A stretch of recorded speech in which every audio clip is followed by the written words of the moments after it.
I'm very grateful to be able to bring y'all another video today. I wish it was better news, but being in the know is good news no matter what the news is. We are in a Mercury retrograde. We experienced this same dynamic last year when Mercury was in Pisces. Mercury is debilitated in Pisces, so we already have an instant. It's not a communication breakdown per se. Debilitation means that Mercury is weak. So weak commerce, weak communication, weak logic, and weak intelligence. Now the problem is Mercury is not only retrograde, he's fixing and debilitated. So that's 2 strikes against him. The 3rd strike starts now until he comes within 10 degrees as of tomorrow. So 310, Mercury is retrograde, debilitated, and combust of the sun, and will remain in that position. Let's get him down here where we can see him move until the 19th. And on the 19th is when Uranus moves into Aries as well. Mercury will be in Pisces, debilitated, retrograde. His retrograde period will last until the 18th. He's going to turn around, and then he's going to catch back up to... No, he won't. Let me get this right. Hold on.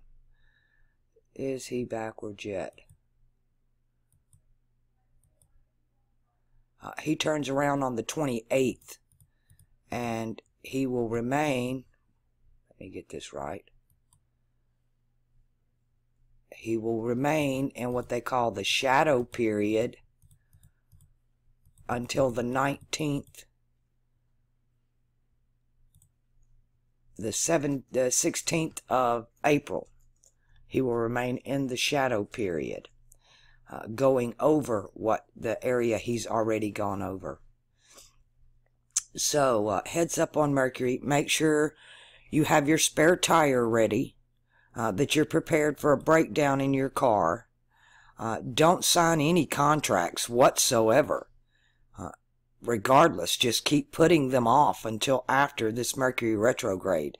It's one of those things, generally, if you sign a contract during a Mercury retrograde, then it's going to fall apart against you. And when you talk about Mercury debilitated, retrograde, combust, I mean, that's 3 warnings. Don't sign any contracts. You'll end up with the short end of that stick. The moon in Pisces today with that ominous moon magic. Mars in his own house of Aries today. Everything has its dualistic nature. It's not the energy. It's what we do with it. You know, everybody's in different places today. We're so used to, in the past several months, all the planets were bunched up together. Now they're all spreading out in different houses. Jupiter and Mars' house of water. A lot of water power going on right now. We have Jupiter in Scorpio water. We have Mercury, the sun, fixing to be the moon, and Uranus all in the water of Pisces. Cancer's the only thing that doesn't have water, but everything's spread out from Mars and Aries, Uranus, the moon, Mercury, and the sun, all in Pisces. Well, the sun will be in Pisces. It's still in Aquarius right now. When does our sun move into Pisces? On the 12th. The sun moves into Pisces. We got Venus and cardinal Earth, Saturn and Pluto in mutable fire, Jupiter in fixed water. So everything is stuck between what I call Mars' 2 houses, Scorpio and Aries. And of course, water and fire are both ruled by Jupiter, Mars, the sun, and the moon. All heaven and earth signs are ruled by Saturn, Venus, and Mercury. Alright, there's our Mercury retrograde. Heads up for everybody. Like I said, make sure you've got your spare tire. Make sure you've got cash set back. You can expect communication breakdown, credit card machines going down, internet going down, all kind of communication problems that you might find yourself needing cash on hand and not able to use your cards. Always be prepared for your Mercury retrograde. The best way to channel this energy is when Mercury goes retrograde, it's a reverse. We're supposed to review the very things that we've been over in the last few weeks. He's going backwards. He's going to review. It's a good time to get caught up on things you've put off, communication-wise. Reach out to with letters, emails, phone calls. Get caught up on those I need to keep in touch things that you've been putting off. Great time to do that for Mercury. Regroup and go over where you've been the last few weeks.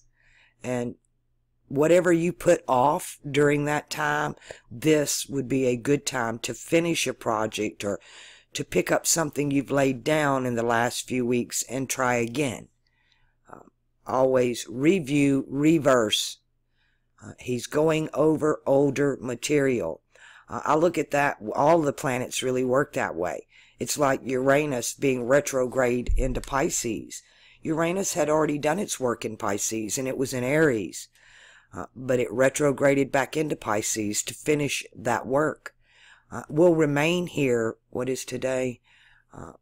It will be here for 10 more days. Uranus will be in Pisces for 10 more days. And when it gets ready to leave, Uranus is going to be a little destructive here. It's going to be like a flood. Uranus will not play. This is purging. Pisces to me is about what I call groupthink or like mind. These are associates in your life. The people you go to work with, the people you go to school with, the people you hang out in groups with on Facebook, YouTube, whatever, that are of like mind. Because of where Pluto and Uranus has been, we've had the walk-away movement. People are changing their dynamic in the way they think and what they believe. Pluto with Saturn in Sagittarius. And the Uranus here in the house of associates, we find ourselves moving from one group think to another. And therefore we purge. You've got to purge the older channels you're no longer in group think with. If you go to a particular church and you just don't click there anymore, it's time to get out of there now. We're moving from one group think to another group think. And Uranus is there doing the job now. You'll find there's a lot of conflict. I have to say, in the last week, especially the last few days, I've had so much dirt thrown at me. I mean, people are being ugly to no end. Hateful, arrogant, contentious. You're just going to have to dust it, people, and understand. I don't think they know what they're doing. If they were aware of where the planets are and how they're being influenced by them, they would check themselves twice before they opened their mouth in a Mercury retrograde. It's that action-reaction. If people would simply just do their homework, they would have never made the comments they've made in the first place. I watched a video the other day that I absolutely loved. I liked the video and I put it in my recommended watch list. I'm not sure of the exact title, but it goes something like this. If you are woke and you have not love, you are nothing. And I couldn't agree with that more. I don't care if you're flat earther. I don't care if you're vegan. I don't care if you're rapture ready. I don't care if you're on the Trump train or the anti-Trump train. If you come on my channel and you don't bring your message with love, in my eyes, you ain't nothing. Because without love, we are nothing. And if you've got a message and you're trying to shove it down people's throat, if you condemn them, if you belittle them, and you have not love, then your message is wasted. you're getting nowhere. I hate it for you, but again, everybody go watch that video in recommended watch list. If you are woke and you have not love, you are nothing. Now go commit those random acts of kindness. You shouldn't have to create one. There's so much wickedness and sadness out there. Just to be able to help somebody have a smile that day. Leave a smile on their face before you walk away. And let's make the world a better place. We can do this. We can do this.